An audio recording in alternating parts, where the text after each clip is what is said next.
Good evening, and welcome back. Pull your chair a little closer. It doesn't matter where you are right now.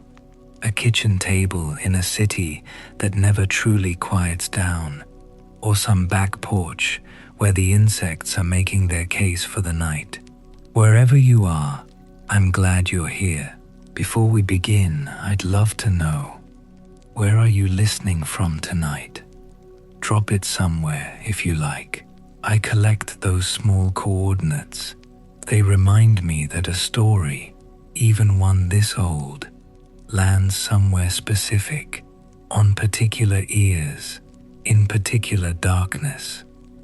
Tonight we're going to talk about a god who should not have existed. Not in the way we say that about a scandal, or a marvel of engineering, or a child born against all odds. I mean something older and stranger than that. I mean a god whose existence was, in some fundamental theological sense, a rupture, a crack in the logic of divinity itself. A god born from death and fire, a god who died before he was born, or was born before he died, depending on which version you trust. And there are reasons to trust several of them at once. A god who held a mirror to humanity, and the reflection was not flattering, and also not entirely wrong. His name was Dionysus. He was the god of wine, yes, and of theater, and of ecstasy, and of madness, and of liberation, and of the unraveling of the self, down to whatever remains when the self is stripped away. He was worshipped in ways that made the other gods uncomfortable. He was feared in ways that made his worshippers love him more. He was the only Olympian whose mother was mortal and whose birth required two separate wombs, and who descended into the underworld while still living and came back wearing the dead woman's grief like a second skin. He was also, by almost every account, the most dangerous thing the ancient world knew how to name. Let me try to explain what I mean, and I'll warn you, it's going to take a while. Before Dionysus, before the particular shape of the world that made his existence possible, there was a different kind of darkness. Not the darkness we talk about when we mean evil, or absence, or the closing of eyes. This was a darkness with texture, with appetite. The Greeks called it chaos, though the word meant something closer to a gaping, an open mouth, a void that wanted to swallow itself. Out of that gaping came the first things, and they were not gods in the sense we understand the term. They were conditions. They were the basic physics of a universe trying to sort itself out. Gaia came first among the nameable ones. Earth, the oldest mother, so ancient that the word mother barely fits her, because a mother implies a child, and Gaia's children were so strange and so enormous that the word child barely fits them either. She produced Uranus, the sky, the heaven, the wide dome of the world, and then she lay with him, because the world in those first days did not have many other options, and the result was a family that would have made any mortal family therapist weep with what I can only describe as professional despair. Uranus and Gaia made the Titans, 12 of them, vast and luminous and terrible. They were not evil.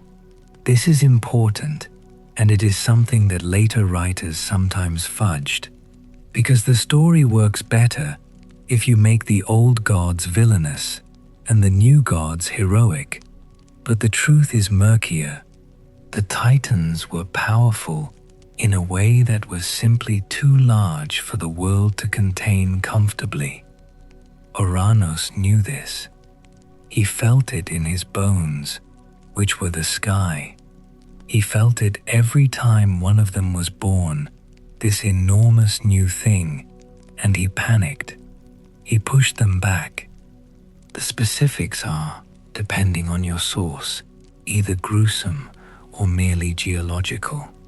Uranus hiding the children in Gaia's body back into the earth from which they'd emerged, or imprisoning them in Tartarus, which is the deep below the deep, the place below the underworld, a distance below the surface of the world equal to the distance from the surface to the sky.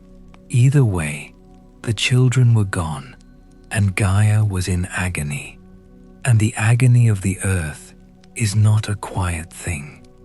She made a weapon, a great curved blade, some say of flint, others say of grey adamantine, and she laid it in the hands of the youngest Titan, her son Kronos, who had enough fury and ambition in him to do what the older ones wouldn't. She told him what to do. He did it. He waited in shadow for his father's descent, and when Uranus came, when the sky covered the earth in the oldest intimacy, Kronos swung. What fell from Uranus into the sea made Aphrodite. This is not a metaphor, or it is a metaphor, and also a cosmological statement, and also a very disturbing birth announcement. From the foam churned by a castrated god's wound in the Aegean, the goddess of desire emerged fully formed.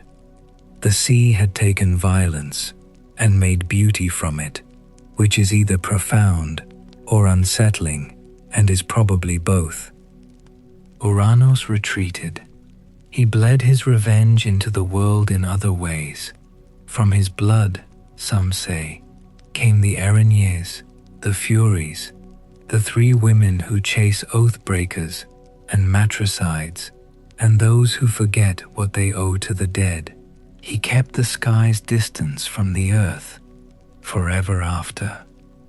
The first wound, the first separation, the first consequence. The sky and the earth do not touch. Kronos inherited a broken cosmos and tried to do better, and did, for a while, exactly as badly. He ruled the Titans. He took Rhea as his queen, and their children would have been the Olympians, except that a prophecy arrived, as prophecies always do, at the worst possible moment, and told Kronos that one of his own children would do to him what he had done to Uranus. Kronos, who was intelligent in the way that makes intelligence useless, capable of understanding a problem and completely incapable of imagining a solution that didn't involve cruelty, did the thing that every parent warned by prophecy does.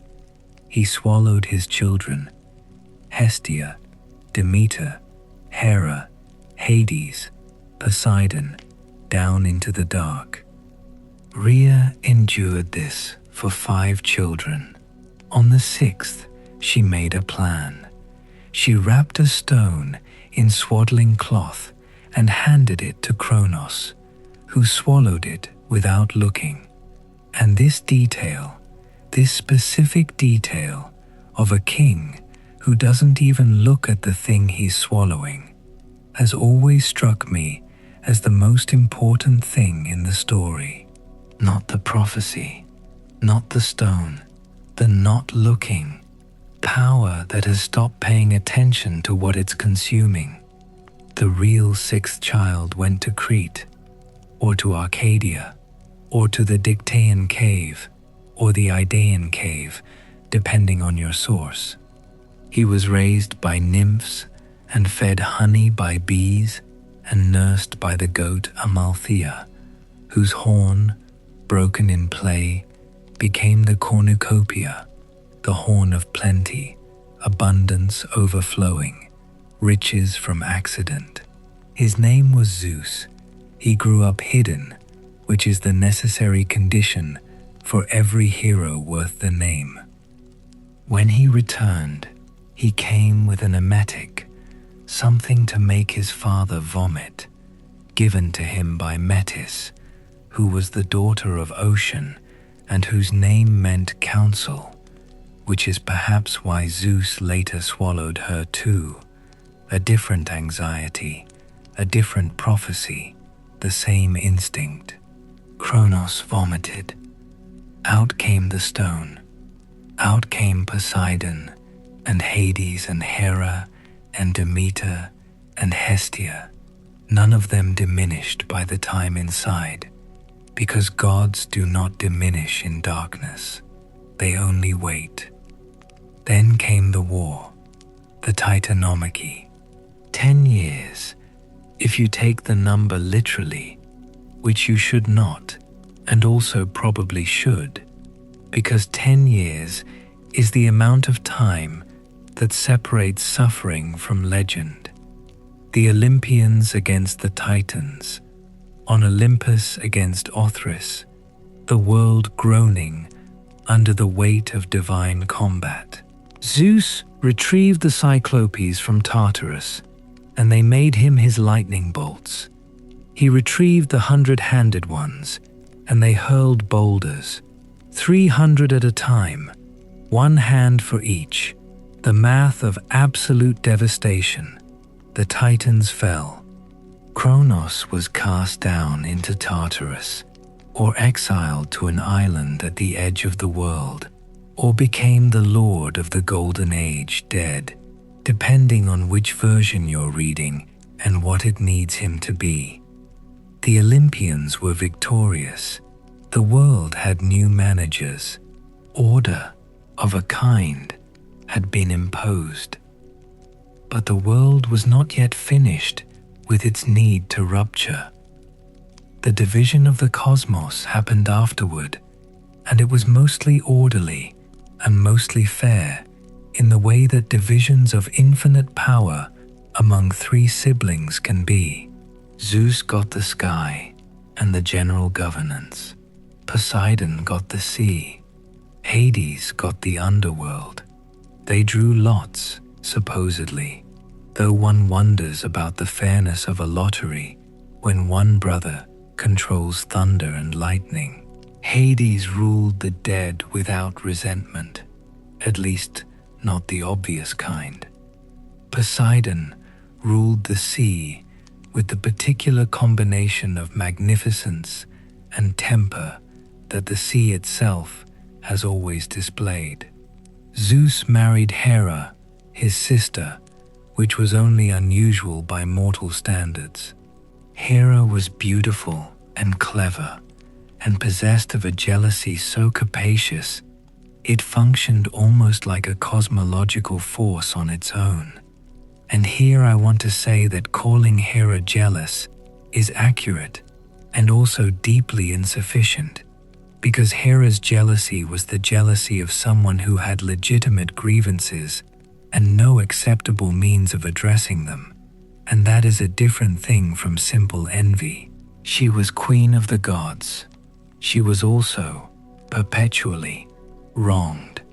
These 2 facts existed simultaneously in her and made her magnificent and terrible in equal measure. The other gods took their portfolios: Athena, wisdom, strategy, craft, the city; Apollo, the sun, music, poetry, prophecy, the archery that never misses; Artemis, the moon, the hunt, the wild, the protection of young women who wanted none of the things the world insisted they want; Ares, war, the pure red fact of it, stripped of strategy; Aphrodite, desire, love's gravity; Hephaestus, fire, craft, the making of beautiful and terrible things in the dark; Hermes, travel, commerce, Language, the movement of souls from one world to the next. They arranged themselves on Olympus, 12 seats at the table, with various arguments about who held the 12th. The humans existed somewhere in all this, though the stories disagree about their origins, the way they disagree about everything that matters. Prometheus made them from clay, some say. They emerged from the earth like plants after rain, say others.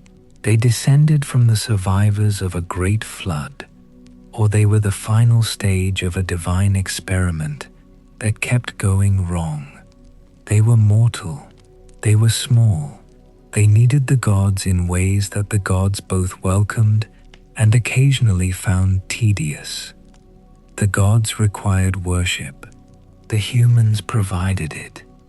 This was, for a long time, the arrangement.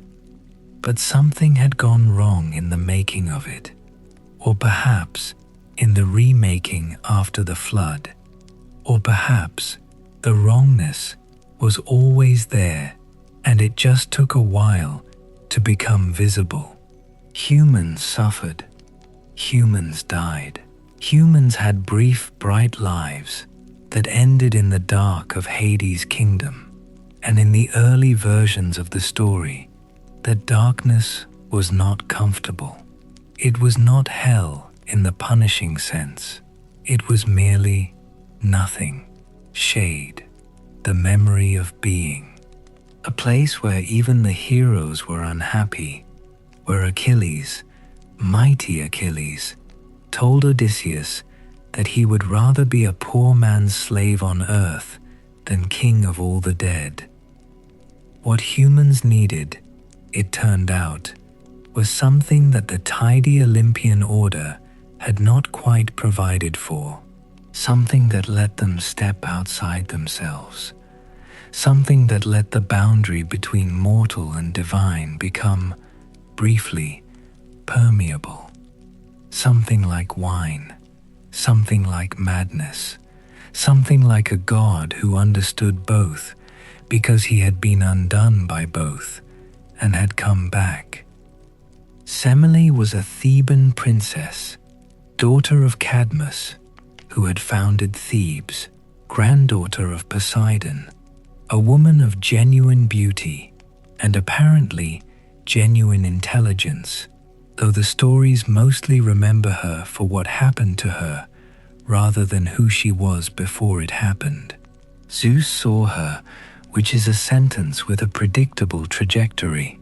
He came to her in disguise, as he almost always did. He loved her in his way, which was real and also insufficient as a protection. She loved him back, or was compelled to, or chose to, with full knowledge of what she was choosing. The texts are not careful about this distinction. She became pregnant. The pregnancy would have been unremarkable by divine parentage standards, except that Hera found out. Hera always found out. She had the particular attentiveness of someone who has learned that inattention is more painful than knowledge. She disguised herself as Semele's old nurse, some say as a neighbor woman, an ordinary mortal, someone with no apparent stake in the matter, and she visited the pregnant princess. And then she did the thing she had always been good at, which was finding the particular vulnerability in a person's situation and pressing on it, not with cruelty exactly, but with the maddening reasonableness of someone who only wants to help. She planted a question. If Zeus truly loved Semele, why didn't he appear to her as he truly was? Her husband came to her in mortal form, always. How could she be certain it was really Zeus? How could she know she wasn't deceived? Semele could not know. This was the point. And when Zeus came to her next, and he had, foolishly, recently, in a moment of what passed for tenderness in gods, sworn by the Styx to give her whatever she asked, Semele asked, "Let me see you as you are. Let me see the real Zeus, the Zeus who rules the sky, the Zeus who throws lightning." He begged her. He understood, in that moment, what would happen. He wept, some versions say, and it is one of the more poignant details available in this mythology that a sky god wept. He tried every alternative, but she held to the oath. She held to it. He came. He came in his divine form, which meant he came wreathed in lightning, his full divine radiance unshielded, the terrible brilliance of an immortal being in its unmediated actuality. And Semele burned. Of course she burned. Mortal bodies are not built for unmediated divinity. She burned, and the palace burned with her, and everything should have ended there. But Zeus caught the child. 3 months premature, too early even for divine biology. Zeus took the fetus and sewed it into his own thigh, his own body, and carried the child there for the remaining 3 months until the birth. He was, briefly, both father and womb. He was the second vessel that kept a god alive long enough to be born. And when the time came, from the thigh of Zeus, Dionysus emerged, born twice, born of fire and then of flesh, born of a mortal woman and then gestated in an immortal man. The doubled birth is not incidental. It is the theological center of what he is.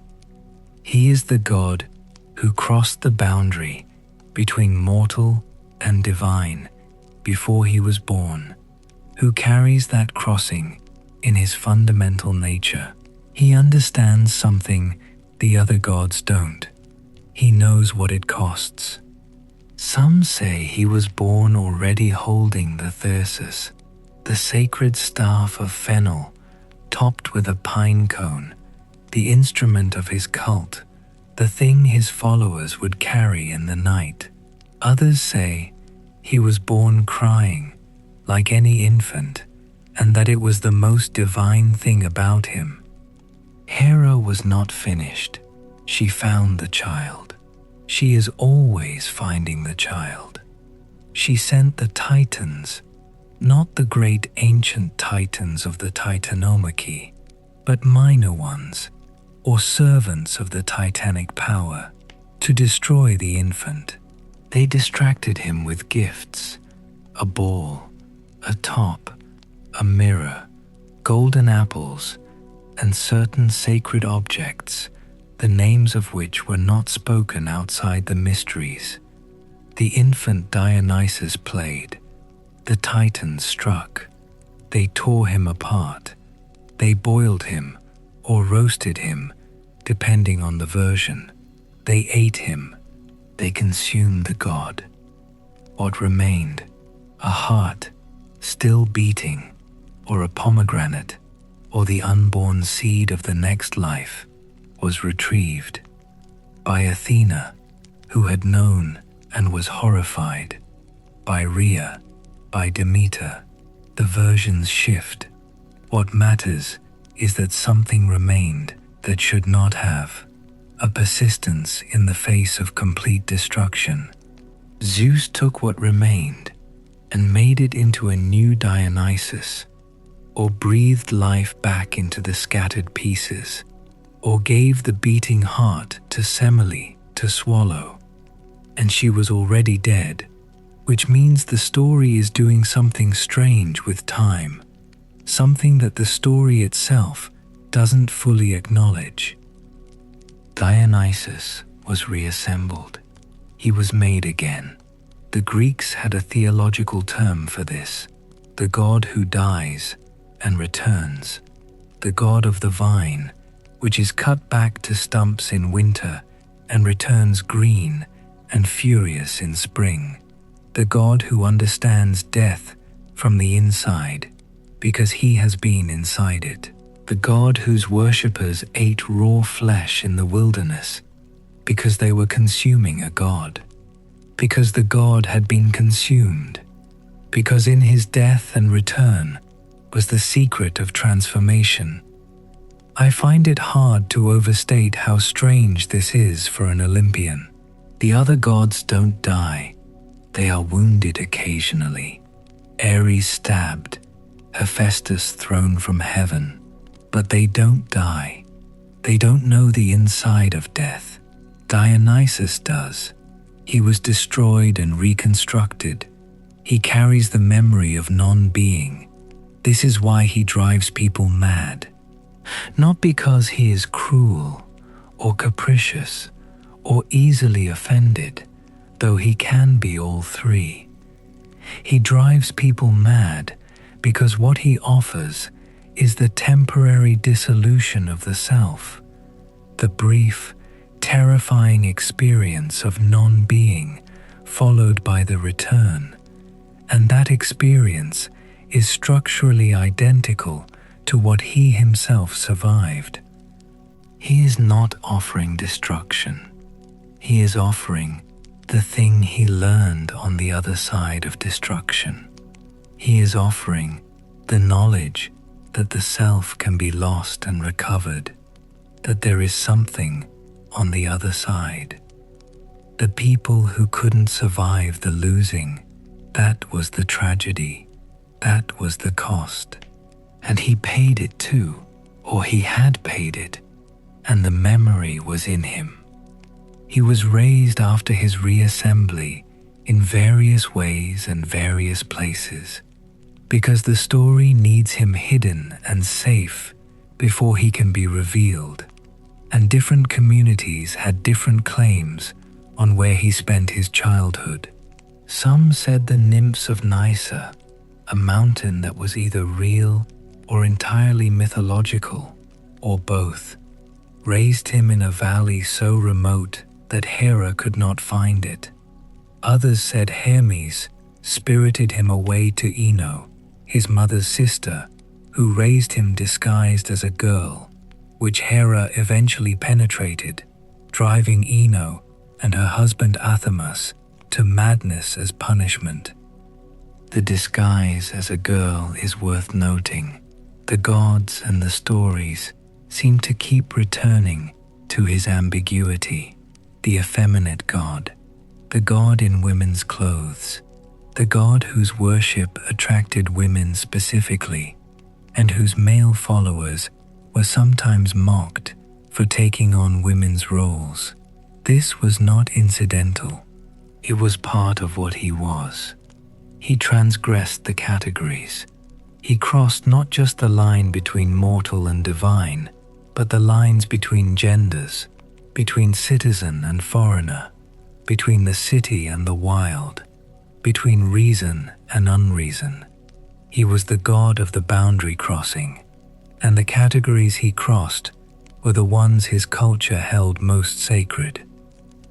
He came to maturity, eventually, and by then Hera found him in a different way. She drove him mad directly. She struck him with divine madness, and the specific theological irony here is almost too perfect to be accidental. The god of madness, driven mad, he wandered.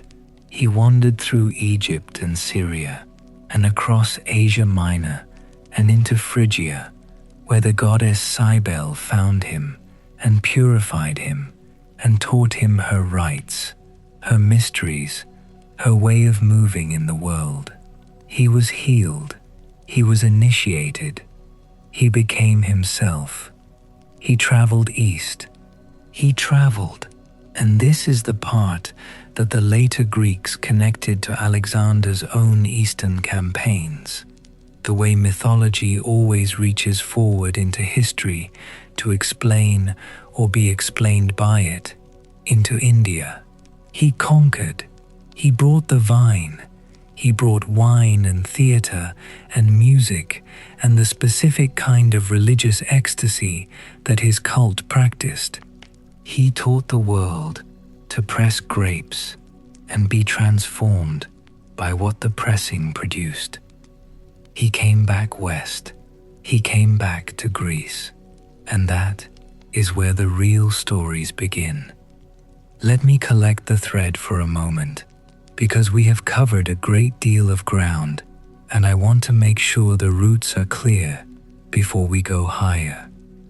What we have is this: a god of doubled birth, mortal and divine both, who was destroyed before he reached maturity and reassembled from his own remains, who was raised in hiding, disguised, and then driven mad and wandering before being restored to himself, who learned his own rights from a foreign goddess in a foreign land, who brought his gifts from the east, which made them suspect in Greece, which is precisely the point.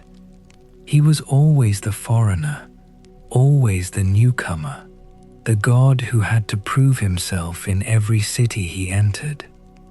He came to Thebes first, his mother's city, his grandfather Cadmus's city, the place where he should have been known and welcomed. Cadmus had stepped down.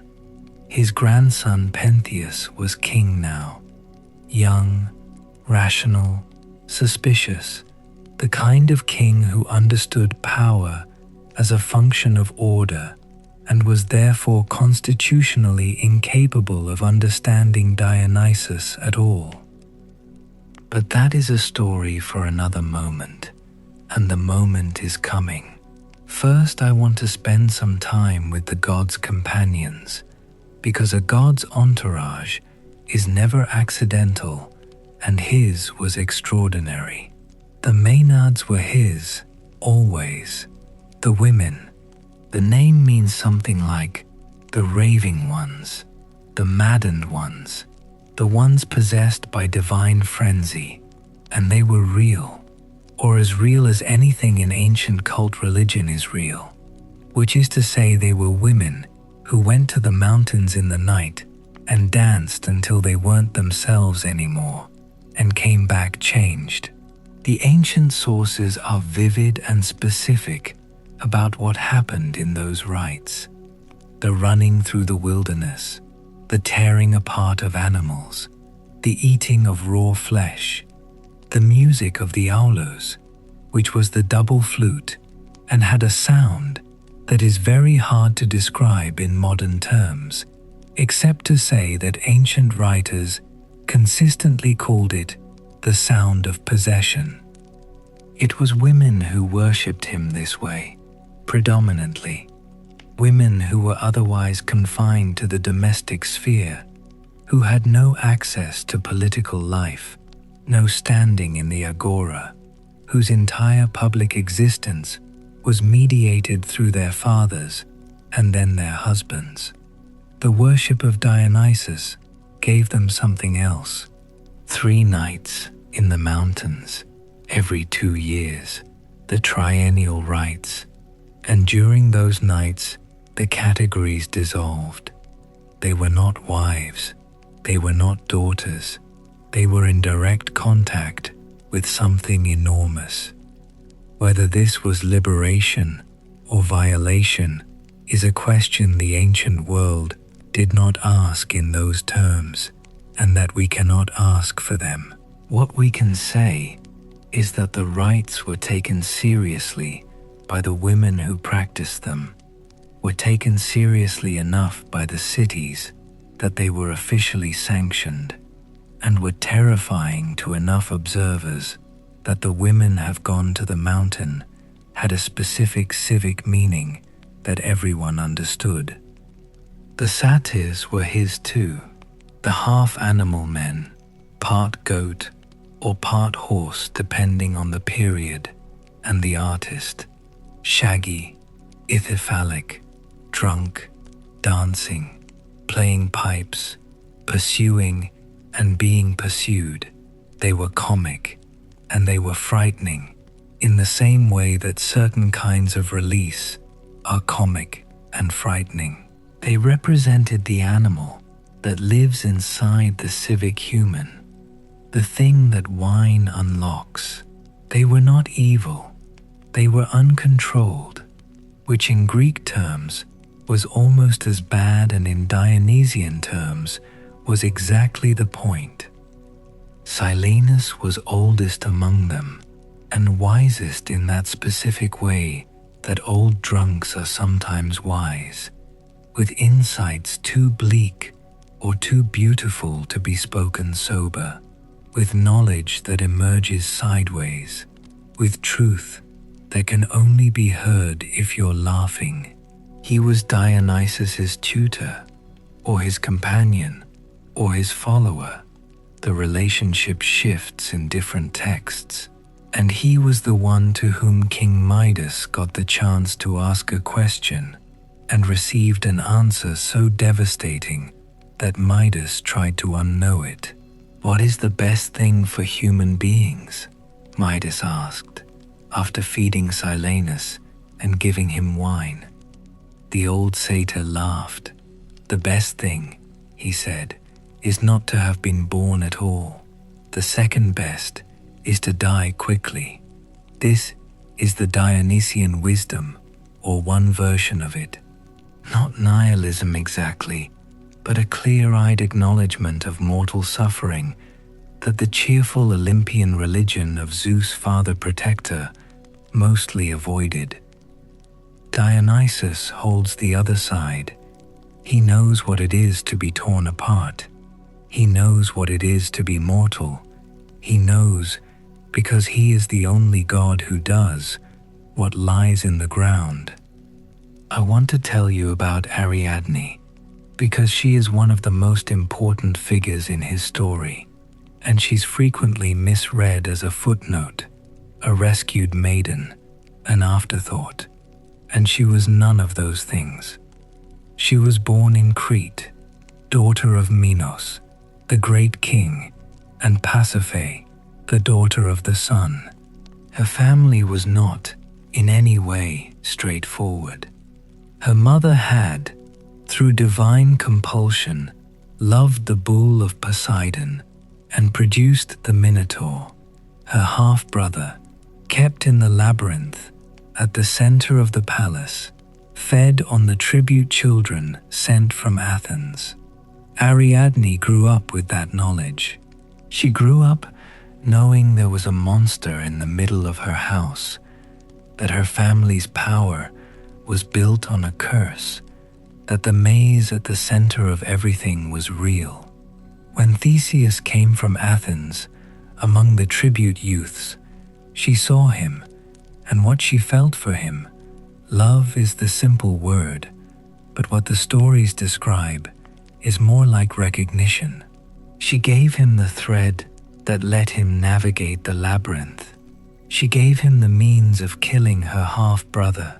She betrayed her family, her island, everything she had, for this man with his clear eyes and his Athenian certainty.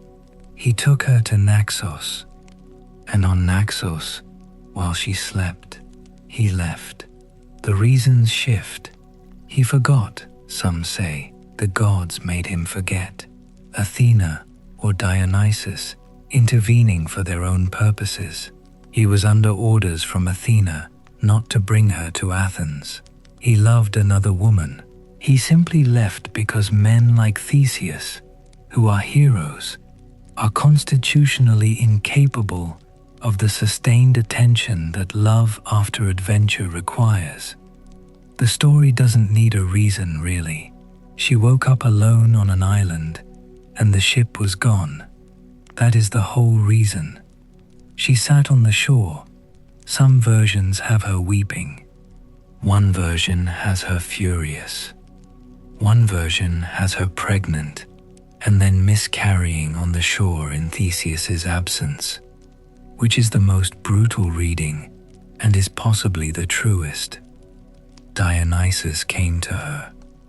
He came with his procession, the Maenads and satyrs, the music, the vines growing where he walked.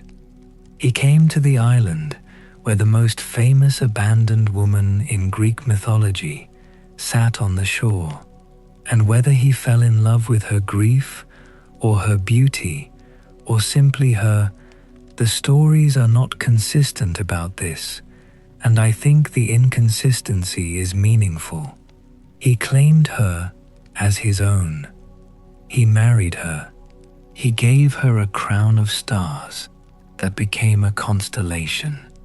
He made her a mortal woman who had been used and left on a beach into something permanent. She became the wife of a god. She became Ariadne, the bride of Dionysus, and that title outlasted Theseus entirely. She did not simply become divine, some versions say. She still died. She still had the mortal death that mortals have.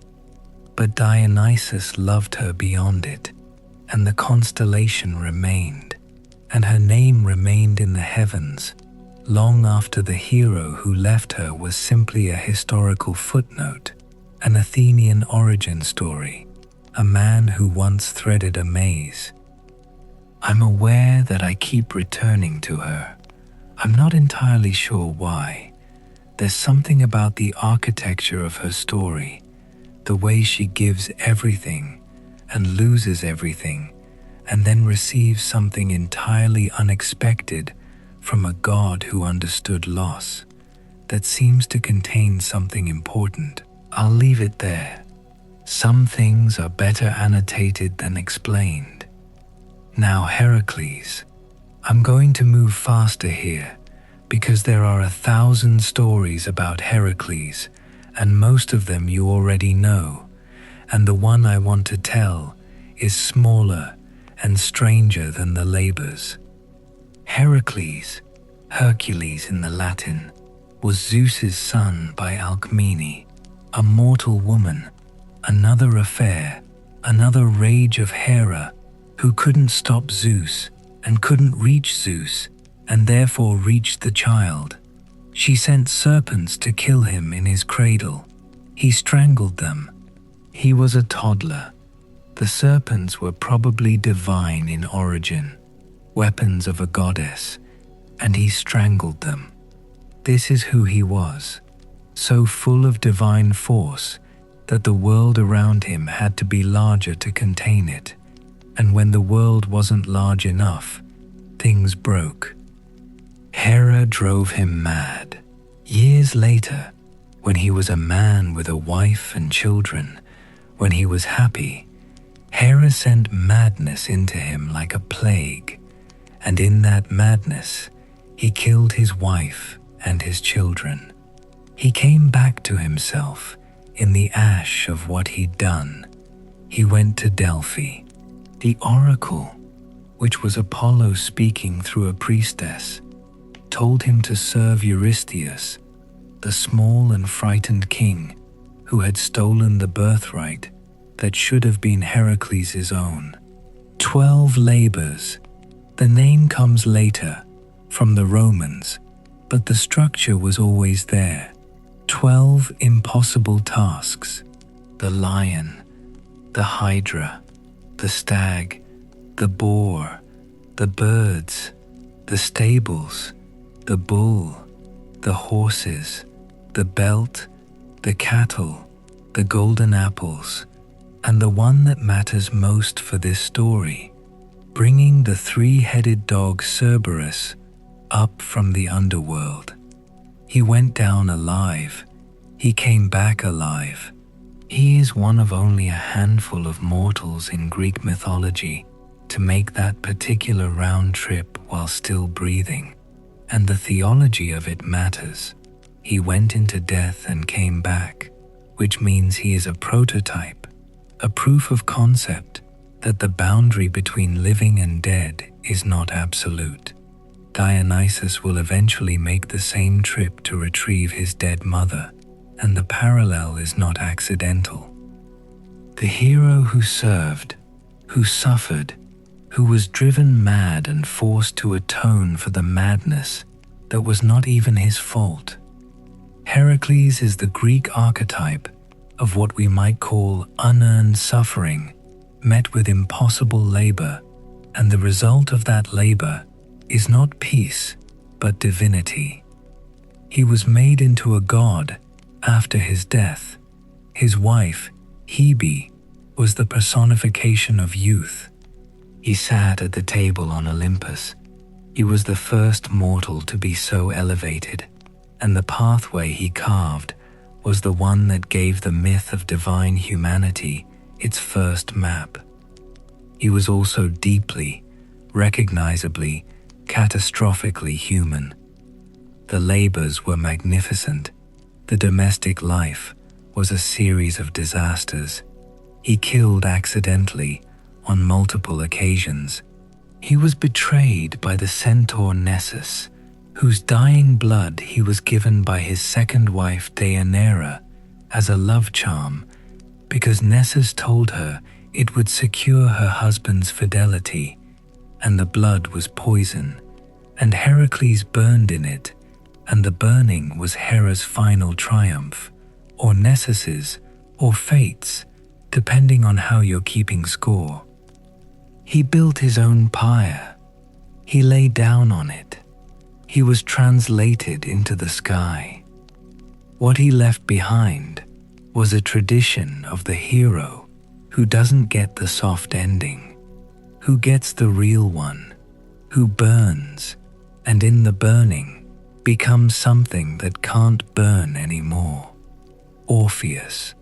I have to talk about Orpheus, even though his story takes us sideways from Dionysus and then brings us back. He was the son of the muse Calliope, which means he was born to the goddess of epic poetry, which means his relationship to language and music was not metaphorical. He played the lyre. He played it in a way that made the stones roll uphill. The rivers changed course to follow his music. The trees uprooted themselves and walked toward the sound. Animals who were predator and prey lay down together to listen. He was music, the way the sun is light, not a practitioner of the thing, but the thing itself, concentrated in a person. He joined the Argonauts.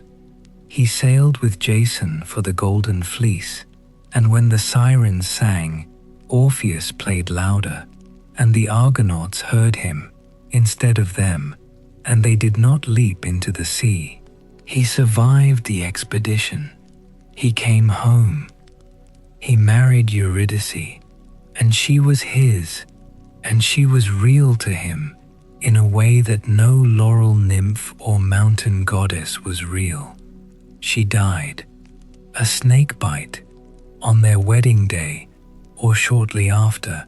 The timing varies, but the cruelty is consistent. She died and went to Hades' kingdom, and Orpheus, who could move stones, decided to move the unmovable thing. He went down. He sang to Cerberus, and the dog sat.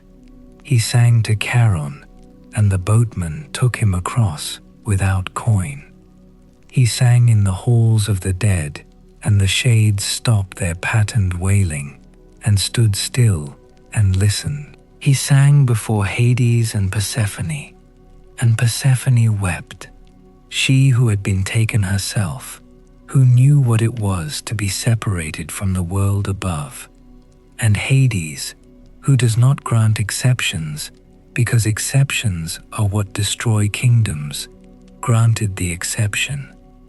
Eurydice could follow Orpheus back, one condition: he could not look back at her as they walked out through the dark. He walked. He did not look back. He walked, and he did not look back through all the long dark passage, the winding upward path through the earth's interior, the kingdoms of the dead left behind, the light of the world beginning to be visible ahead. He looked back. He looked back because, and this is where the story becomes something other than a cautionary tale about following instructions. He looked back because he could not hear her footsteps, because the dead move silently, because she had been given to him but he could not feel her presence behind him, because love in the absence of confirmation is indistinguishable from hope in the absence of evidence, because he was a musician and the thing he was trying to bring back was silence. She went back into the dark, the second death. He walked out alone. He played. He kept playing. He wandered through Thrace and played music and refused to look at women and the women of Thrace, who were Maenads, Dionysus's own worshippers, eventually tore him apart the way the god himself had been torn apart in his infancy, and his head floated down the Hebrus river still singing. It sang all the way to Lesbos, where it was enshrined as an oracle. His lyre became a constellation. The Dionysian death, the sparagmos, the tearing, came for the most human of the great artists.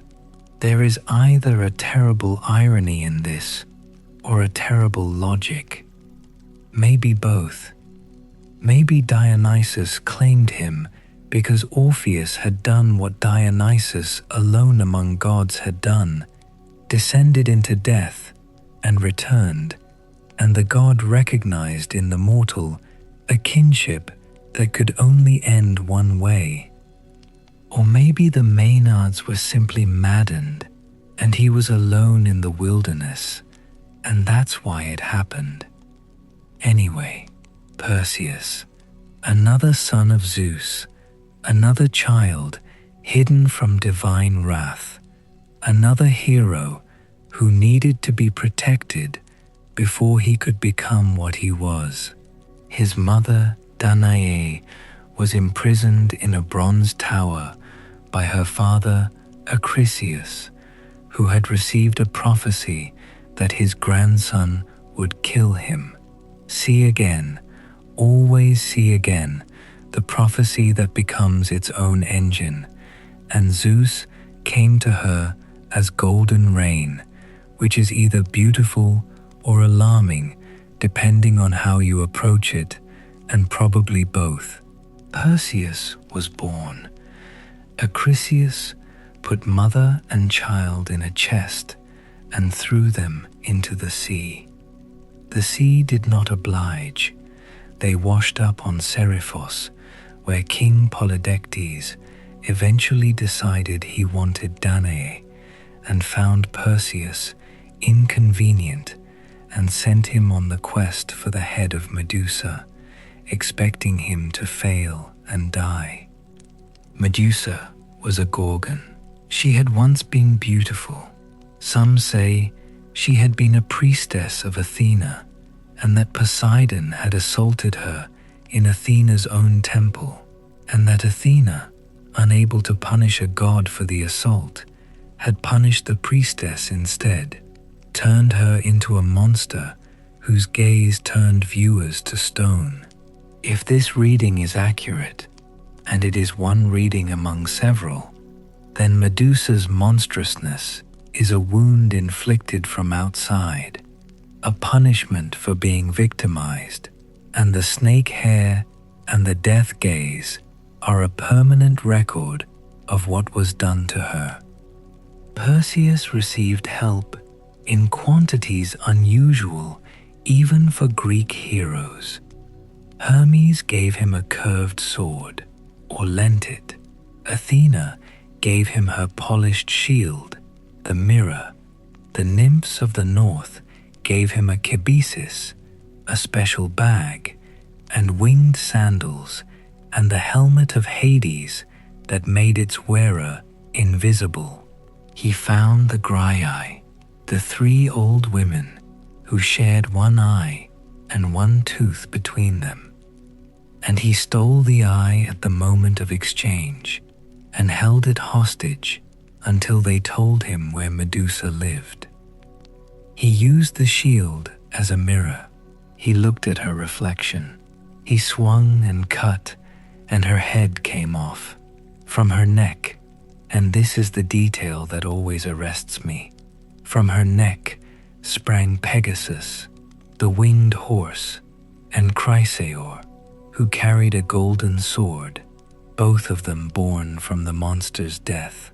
The Gorgon's blood dripping from the severed head, falling into Libyan sand, became serpents.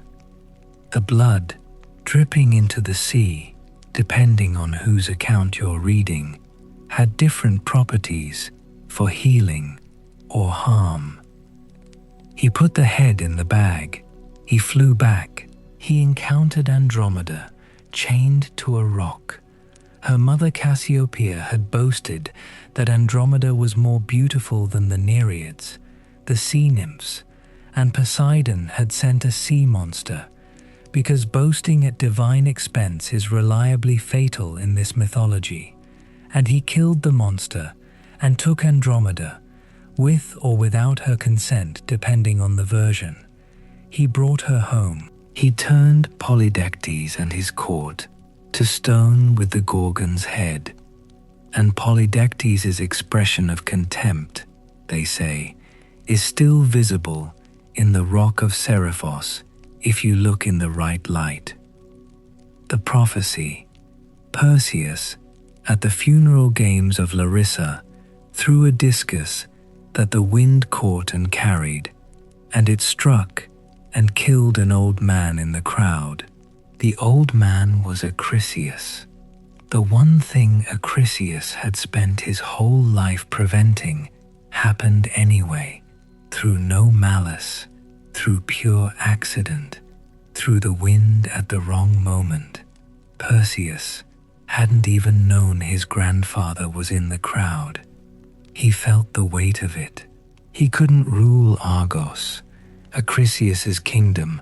Fratricide by accident is still fratricide, and the throne felt wrong. He traded kingdoms with a cousin and ruled Tiryns instead. He built, he founded. He is the city builder, in the end, the one whose violence resolved into civic structure. His descendants included Heracles, which is to say, the pattern keeps running through the same bloodlines, the same divine meddling, the same recurring shape of hidden birth and tested hero. I want to pause on something, because we've been moving fast, and I think we need to slow down for what's coming. The pattern, a mortal of divine parentage, raised in hiding or exile, tested through impossible tasks, assisted by divine gifts and mortal allies, victorious at cost, transformed by the victory into something that changes the world. This is the shape of the Greek hero. It appears again and again and again, not because the Greeks lacked imagination, but because they understood something about how meaning is made in stories, which is the same thing they understood about how meaning is made in lives, through repetition, with variation, through the same pattern encountered at different scales and from different angles, until the pattern itself becomes visible. The hero pattern is not a coincidence. It is an argument. It is the Greek mythological tradition saying, as clearly as it knows how, that there is a shape to how humans become more than they were, and the shape involves suffering and assistance and transformation, and the transformation has a cost, and the cost is paid whether you consent to it or not. Dionysus, is the god who embodies this shape. He is the hero god. He was born of mortal flesh, raised in hiding, destroyed, reassembled, tested, wandered, and returned. He carries every step of the hero's journey in his own biography. When his heroes enact their journeys, they are enacting his in miniature. The wine he offers, the ecstasy, the temporary dissolution of the bounded self, these are ritual repetitions of what he survived. Every Maenad on the mountain is reenacting his death and return.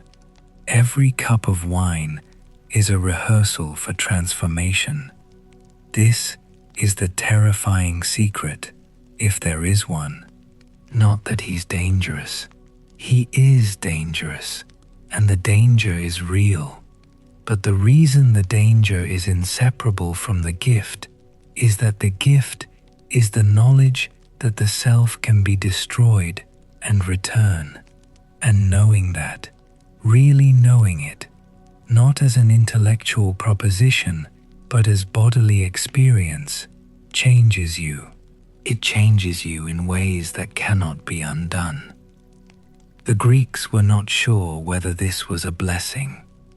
The return to Thebes, the story that Euripides told in the Bacchae, which was the last play he wrote, and is still, 24 centuries later, one of the most disturbing things the dramatic tradition has produced. Dionysus came home. He came to the city of his mother's death, the city of his grandfather Cadmus, the city that should have been the first to recognize and honor him. He came with his Maenads from the east. He came with his music and his vine and his particular brand of religious revolution. He intended to be received. He intended his divinity to be acknowledged. Pentheus was king. Pentheus, Cadmus's grandson through his daughter Agave, so Dionysus's cousin, young and certain and terribly rational, he heard what was happening. The women of Thebes had gone to Cithaeron, the mountain, to practice the new god's rites. His own mother was there. His aunts were there. The whole city was disrupted. He arrested the Maenads. He arrested the strange priest who traveled with them, this beautiful young man with long hair and quiet eyes, not recognizing that the prisoner was the god. He interrogated the god. He imprisoned the god.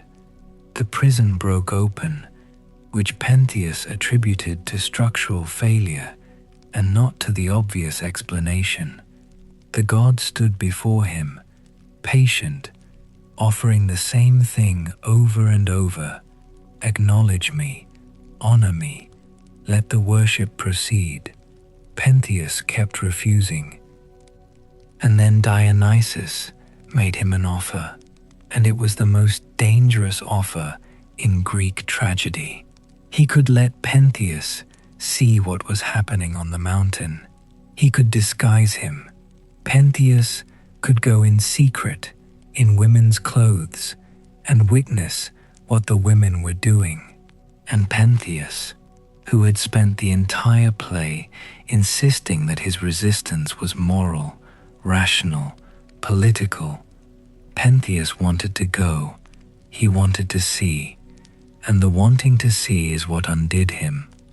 Dionysus dressed him. He tended to his hair. He straightened his chiton. The god was gentle, even, and this is the most disturbing part, caring in his preparations. He sent Pentheus up the mountain like a mother sending a child to school, except the mountain was full of divinely maddened women, and one of them was Pentheus's mother. Agave found him in the trees. She and the others saw, through their divine madness, not a man, but a mountain lion. They pulled him from the branches. They tore him apart. The sparagmos, the tearing. Again, the Dionysian death, now visited on the one who refused the god. Agave carried his head back to Thebes in triumph, still maddened, still seeing the lion, and held it up and said, "Father, look what I have caught. Look at the hunt." And Cadmus, old Cadmus, the founder, had to tell her what she was holding. What makes the Bacchae unbearable? And it is unbearable. It has always been unbearable. Ancient audiences wept at it. Is that Dionysus is not wrong. His divinity is real. His grievance is legitimate. Thebes should have honored him. And Pentheus is also not a villain. He is a young king, doing what young kings do, maintaining order, refusing disruption, protecting what he thinks is the civic good. And Agave is not evil. She is a devoted worshipper in a divine frenzy she did not choose. And everyone loses. The god wins.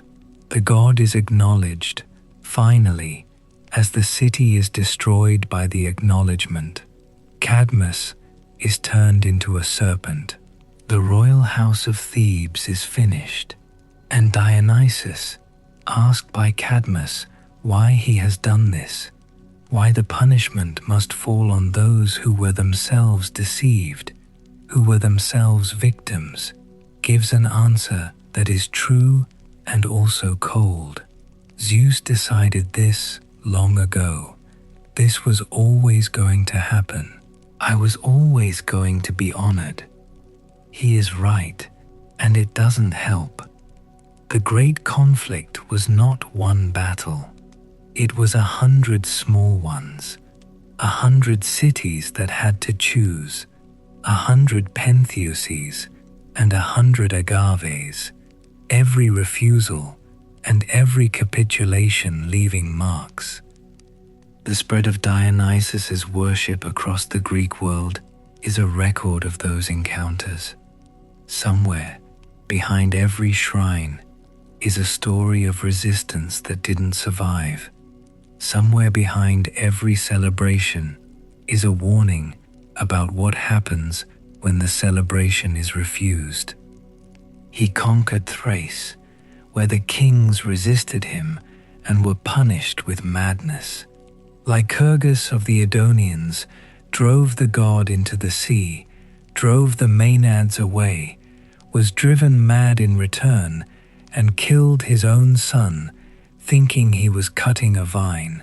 The blindness there is the literal one. Lycurgus genuinely could not see what he was destroying.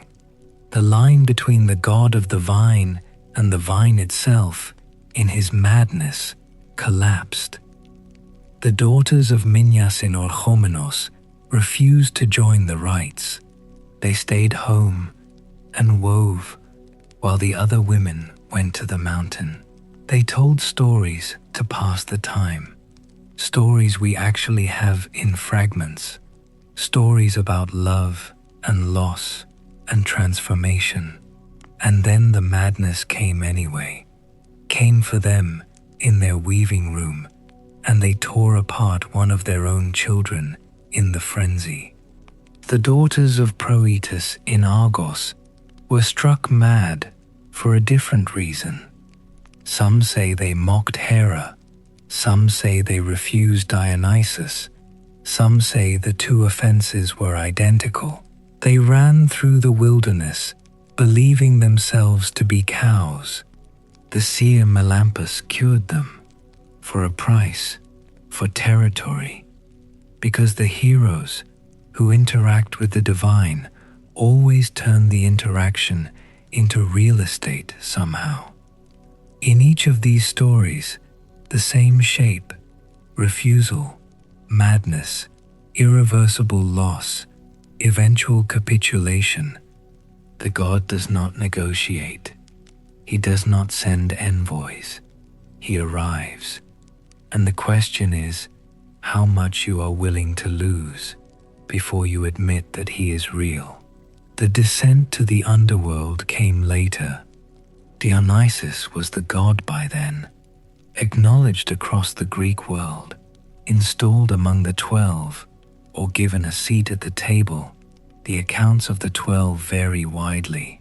His worship established in ways that would outlast the religion that created them. He had everything a god should want. He went to get his mother anyway. She was dead. She had been dead since the fire. Semele, who burned to ash on the night she asked Zeus to be real to her, had been in Hades' kingdom for the entire duration of his life, which is to say for eternity, which is to say for eternity, which is to say for eternity, except that he went. He needed a guide to find the entrance to the underworld. He found a man named Prosimnus, or Polymnus in some versions, who knew the way down through a lake in the Argolid, Lake Alcyone, the fathomless one, the one without a bottom. Prosimnus asked for a favor in return. Dionysus would be his lover when he returned. Dionysus agreed. He went down. He retrieved Semele. He brought her back.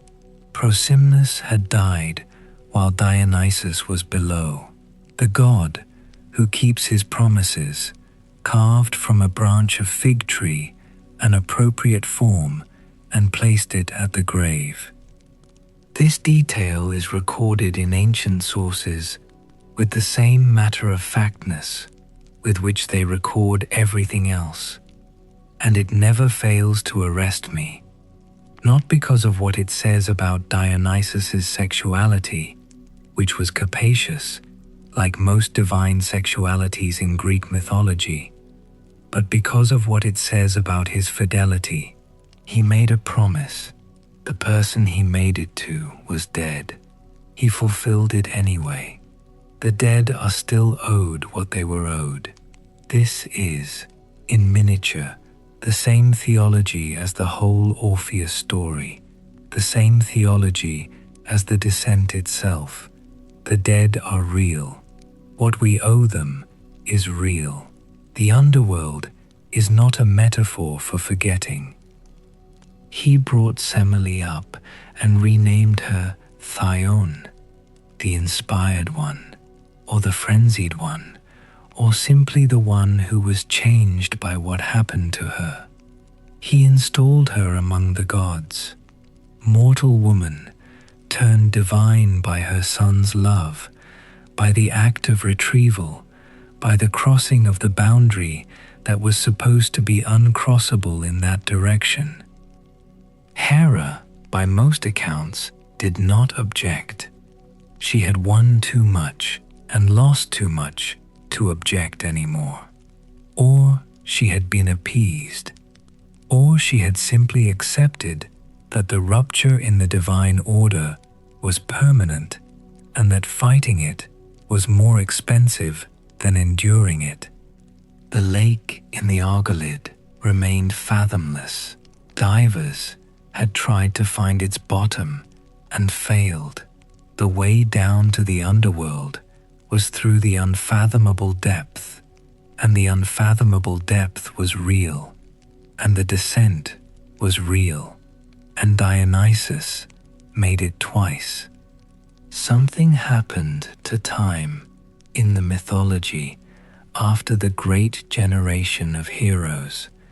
This is the theory of ages, the framework of decline that sits underneath Greek mythological thinking like a geological layer, giving everything above it a particular color.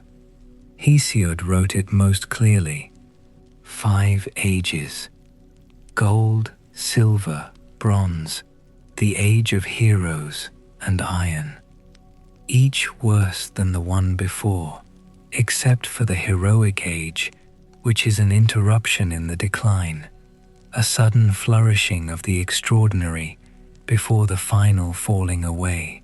We live in the Iron Age, Hesiod says. We live in the worst one.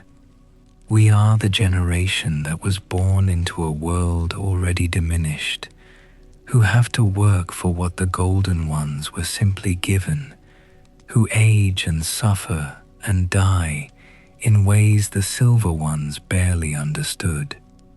The golden age was the age of Kronos, the defeated Titan, cast down to Tartarus or to the islands of the blessed, depending on the version. Under his rule, the men of the golden age lived like gods, without sorrow, without weariness, without old age. The earth gave what they needed without being asked. They died gently, as if falling into sleep, and became daemons, beneficial spirits wandering the world. Their age ended. The silver ones came after, lived for 100 years as children, and barely a moment as adults, and were destroyed for refusing to honor the gods. The bronze ones were hard as bronze, iron-hearted, in love with war, and they destroyed each other and went down unnamed to the blank cold of Hades. Then the heroes, Heracles, Perseus, Achilles, Odysseus, and all the rest, who went to the islands of the blessed or to Elysium, and then us. The framework matters because it explains the relationship between the myth world and the present moment. The myths are not just stories. They are records of a time when the world was closer to divinity, when the boundaries were thinner, when a mortal could be the son of a god and a god could come to a wedding and things could happen that can't happen anymore. The distance we feel from all of it is not nostalgic invention.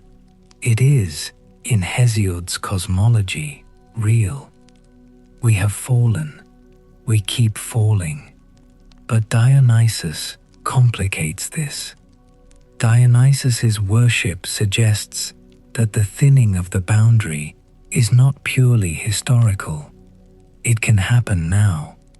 The ecstasy, the frenzy, the dissolution of the bounded self in the rites. These are ways of crossing back, temporarily, to the time when the boundary was thinner. Not progress, not return. A technique for temporary communion. This is why his worship survived when other forms of Greek religion faded. It wasn't just the wine, it was the specific claim that the god was still accessible, still real, still coming. The theater that grew from his worship told human stories to divine audiences and blurred the line between spectator and participant, between mortal drama and divine truth. The actor who wore the mask was not performing the god. For the duration of the performance, through the mask, the god was present. The mask is the oldest artifact of the Dionysian cult, a flat piece of wood or painted clay hung on a tree, a crude face looking out from the branches. The god in the tree, the god who can be anywhere, looking back. What is fate? Here is a question that the Greeks returned to so relentlessly that you might think they were making progress on it, but what they were actually doing was describing it from every angle and calling that description understanding. Moira, the portion, what has been apportioned to you, which is not merely future events, but the substance of your life, the measure of it, the weight of it in the cosmic scales. The fates were 3 women. They have always been 3. Clotho, spun the thread of a life. Lachesis measured it. Atropos cut it. Atropos means she who cannot be turned, the inflexibility, the absolute quality of the cut. Even Zeus could not override them without cosmic consequences. The fate of Sarpedon, his beloved mortal son, was sealed, and Zeus wept, but did not alter it. The fate of Achilles was sealed, and Thetis could wrap him in the river Styx and leave only the heel. Dionysus exists in an interesting relationship to fate. He was fated to be born twice, and he was. He was fated to be destroyed and reassembled, and he was. His fate included everything that Hera did to him, which means either that Hera was fate's instrument, or that fate required Hera's resistance to produce the god that Dionysus became. The suffering was load-bearing. If Hera hadn't persecuted him, he wouldn't have wandered. If he hadn't wandered, he wouldn't have learned the rites in Phrygia. If he hadn't learned the rites, they wouldn't have reached Greece. The god was made by his own mythology, shaped by the story into the shape the story required. This is the paradox of fate in Greek thought. It is inevitable, and it is also responsive. It bends around the choices people make, but ends in the same place. Oedipus's father exposed him to prevent the prophecy, and that exposure was the first step toward its fulfillment. Kronos swallowed his children to prevent the prophecy, and the swallowing made Zeus the hidden, and hidden was what Zeus needed to be to become what he became. The more strenuously you resist your fate, the more energetically you fulfill it. But this doesn't make human agency meaningless. The Greek heroes are not puppets. They make choices. The choices are wrong, often, or right at terrible cost, or simply right. The choices matter. The outcome is fated, but who you are in the reaching of the outcome is yours. The dignity or the degradation of the journey is not predetermined, only the destination. What fate means, in the end, is that there are things you cannot outrun. The Greeks knew this viscerally. Every king who got the prophecy and tried to circumvent it and found himself more deeply enmeshed in its logic than before. The myth keeps saying this. There are things you cannot outrun. There are things you can only walk through. The memory of the dead.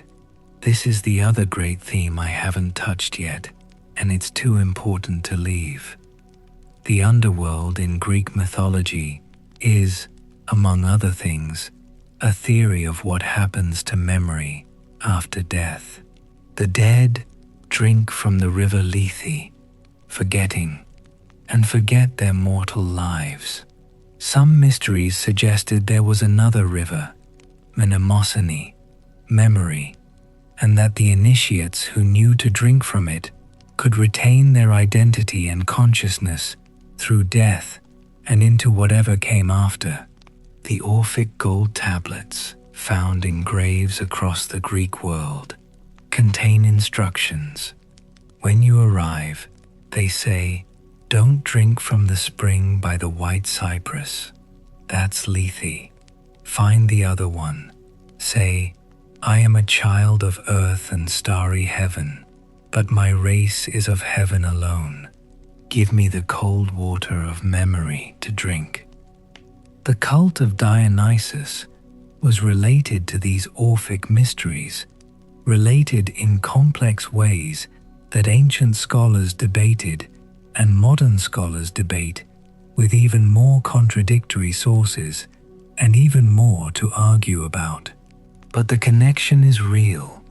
Both traditions were concerned with what happens to the soul after death, with whether individuality survives dissolution, with whether there is a way through the dark that doesn't end in oblivion. Dionysus, who had died and been reassembled, who had gone into the underworld living and come out again, who had brought his mother back. Dionysus was the guarantor of this possibility. His myths were proof of concept. If the god could survive complete dissolution, if what remained after the tearing could be made whole again, then perhaps the self that the dead carried down into Hades was not simply terminated. Perhaps it persisted somewhere, in the cold water of memory, in the initiates who knew what to drink. The Eleusinian mysteries, the most important of the Greek mystery cults, practiced for nearly 2,000 years, were primarily about Demeter and Persephone, the mother-daughter story of descent and return. But Dionysus was there too, in the margins, in the final revelation that initiates received and were sworn never to speak of. Cicero, breaking the vow poetically, if not literally, said that the mysteries had taught him not only to live with joy, but to die with better hope. He didn't say what he'd seen. Nobody who was initiated said what they'd seen. What they'd seen, most likely, was some enactment of death and return, some ritual dissolution and reconstitution of the self, some encounter with the divine that made the encounter with actual death feel less final. This is the mystery at the center of the Dionysian tradition. Not the wine, not the ecstasy, the knowledge, embodied, not intellectual, that the self can be destroyed and continue. Here is an image that I can't quite make work but need to include. The vine in winter is like a hand with all the fingers cut off, bare stumps, brown and lifeless, and in spring it grows back green and furious and fruitful, and this is supposed to tell us something about death and return, about the cycle, about the god of the vine and the god who died and came back.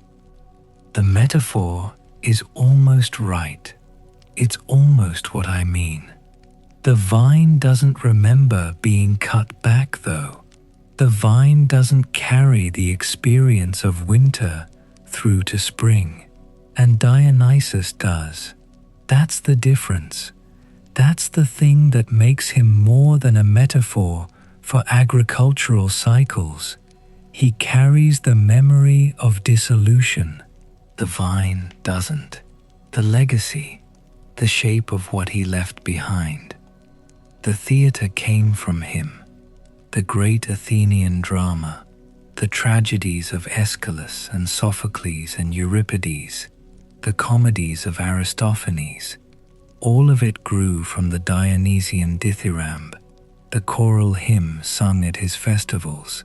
The great Dionysia in Athens was a civic religious festival, and also the most important event in the literary calendar, the occasion on which the great plays were first performed before audiences of tens of thousands, the city stopping for 3 days to watch mythological stories enacted in the theatre of Dionysus on the southern slope of the Acropolis, below the Parthenon.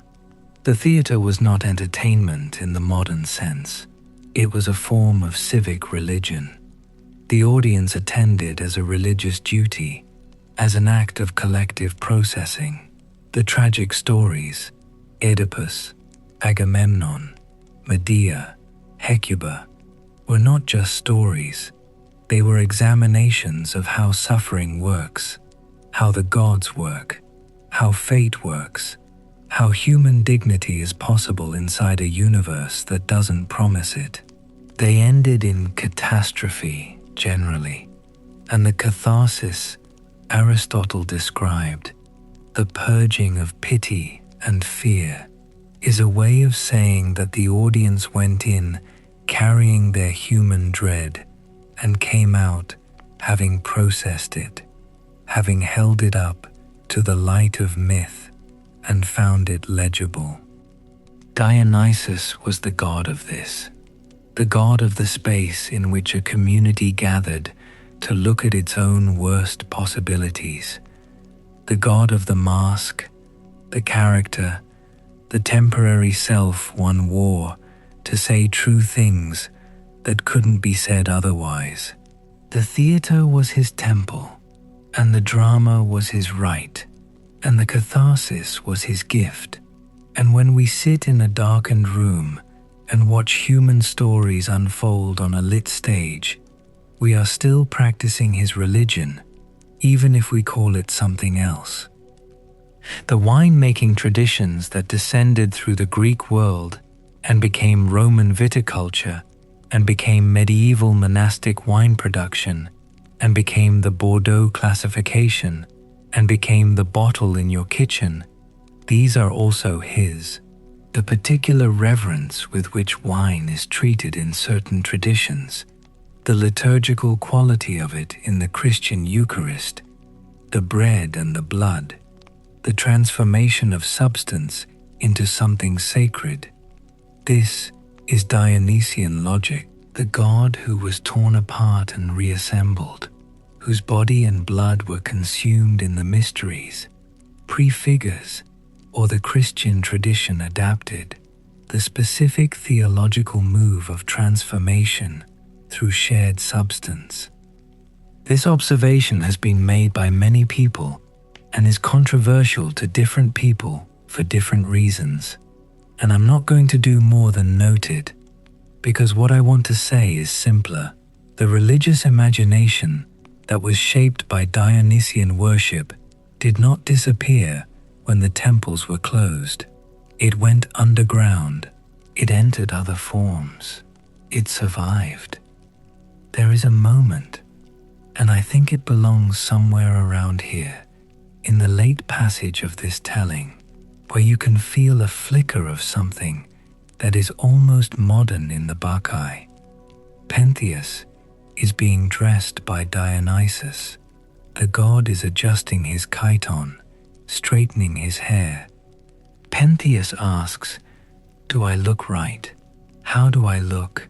And there is something in the question, something in the asking, that reaches forward and almost touches something we would recognize as a person examining themselves, uncertain, seeking approval from the very figure who should be their enemy. It's the most human thing in the play. It's almost, a breath passes through me writing this, almost tender. And then the play proceeds, and the tenderness is part of the trap, or the tenderness is real, or both things are true simultaneously, and that's what makes it unbearable. The ghost retreats, the myth closes over it. We're back in the ancient world. The worship spread west as Greek culture spread, and then further west with Rome, and the Roman Bacchus was a somewhat smoother, more festive version of the Greek god. The dangerous edges sanded down, the mysteries made more public, the terror muted in favor of the celebration. The Bacchanalia were banned in 106 BCE by the Roman Senate in one of the more striking acts of official religious suppression in the ancient world, accused of being covers for political conspiracy and sexual license and crimes of various kinds. Whether the accusations were accurate or politically motivated, and they may have been both, the suppression worked for a while, and then the cult came back. as it always comes back in slightly altered forms. Nietzsche's The Birth of Tragedy in 1872 gave Dionysus back his philosophical weight, setting him against Apollo, the god of rational order, beauty, individuality, the principium individuationis, the dream, as the representative of intoxication, dissolution, the loss of individuality in the ecstatic whole, the pre-individual darkness. This framework was crude in some ways and generative in others. Nietzsche was wrong about various historical details and right about something harder to name. The culture that produces tragedy needs both principles, needs both the dream and the frenzy, needs both the careful carving of individual forms and the willingness to let the individual dissolve back into the oceanic. Without Apollo, art is chaos. Without Dionysus, art is decoration. The two gods were, at Delphi, understood to be complementary. Apollo held the oracle for 9 months of the year. For 3 months in winter, the months of the god's absence, the months when the vine was bare and the god was elsewhere, Dionysus held it. The same sacred site, alternating ownership, the two principles of Greek religious life sharing the most important liminal space in the ancient world. This is not usually emphasized. People remember the Apollonian oracle of Delphi. They forget the Dionysian one. They forget the winter months, the 3 months when the rational god stepped aside and the god of dissolution took over. And the oracles given in those months were perhaps different, were perhaps less precise and more overwhelming, were perhaps the kind of truth you can't write down because it comes in fragments and they don't reassemble into propositions. The story does not end. This is what I want to say, and it feels obvious and also somehow necessary to say. The story does not end because the pattern it encodes is one of the few genuinely universal patterns that human consciousness has identified. The dissolution and return of the self, the knowledge that comes from surviving what should have destroyed you, the necessity of what you might call sacred rupture, the need for designated spaces and times where the ordinary rules are suspended and something older and larger moves through. Every culture has this. Every culture has the festival of inversion, the night of Saturnalia, the carnival before the fast, the ritual space where the king can be mocked and the fool can be wise, and the women can go to the mountain and do what women do when no one who isn't allowed to see is watching. Every culture has the fermented thing, the thing that transforms grain or fruit into something that changes consciousness. Every culture has the ceremony in which a community gathers to watch a representation of their collective fears and comes out the other side, changed. These are all Dionysian, not because the Greeks invented them, but because the Greeks named what was already everywhere. Dionysus is the divine personification of a human need so fundamental that it preceded the civilization that mythologized it. The need to step outside the self, the need to know in your body, not just in your thoughts, that the self is not the only thing there is, the need to brush against the divine and come back, the need to grieve collectively, to dance collectively, to be frightened collectively in the dark of the theater and then walk back out into the light together. He is still there. He never left. He is in the concert where you felt the music do something to you that you can't explain. He is in the play that made you weep in ways you didn't expect. He is in the glass of wine that made dinner into something else, shifted the conversation, let someone say the thing they'd been holding. He is in the moment at the wedding, or the funeral, or the graduation, when the boundary between you and the people around you became, briefly, less solid, and you felt yourself part of something larger than yourself, and the feeling was terrifying and wonderful, and you couldn't hold on to it, and then it was gone, and you were yourself again. He lets you come back. This is the gift.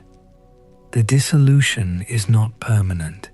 The self returns, but it returns to something slightly different than what it left, because it has passed through the moment of not being itself and found that moment survivable. The mask comes off. The mountain is descended. The wine wears off, and something remains that didn't used to be there. The God who should not have existed made himself necessary. The God born from fire and flesh and a king's thigh, and the long resistance of the divine order to his inclusion. He made himself necessary. He went to every city. He taught the vine. He taught the theater. He taught the rites. He stood before every Pentheus and offered the same choice. Honor me and be changed. Refuse me and be changed more violently. He was patient. He was not kind, not always, but he was patient. He knew he would be honored eventually. He is still being honored in the darkened theater, in the vineyard, in the mask worn for the sake of saying something true, in the ritual space where the ordinary categories are suspended and something enormous moves through. He is the last Olympian, in the sense that matters. He is the one who never stopped being relevant, whose domain never became metaphorical, whose worship never became merely historical. The others receded into allegory. He remained, obstinately, actually present, in every human gathering that aimed at transformation through collective experience. His mother burned. He was torn apart. He was reassembled. He brought his mother back from the dead. He crossed every line that was supposed to be uncrossable. He made theater from grief, and wine from waiting, and ecstasy from dissolution. He offered the world the chance to practice dying, and the world took him up on it, and came back, and kept coming back, and will keep coming back, and he will keep being there when they do. Good night. Wherever you are, the city, the porch, the kitchen table with the light still on, good night. Hold something warm if you have it. The God of the vine would approve. He always did.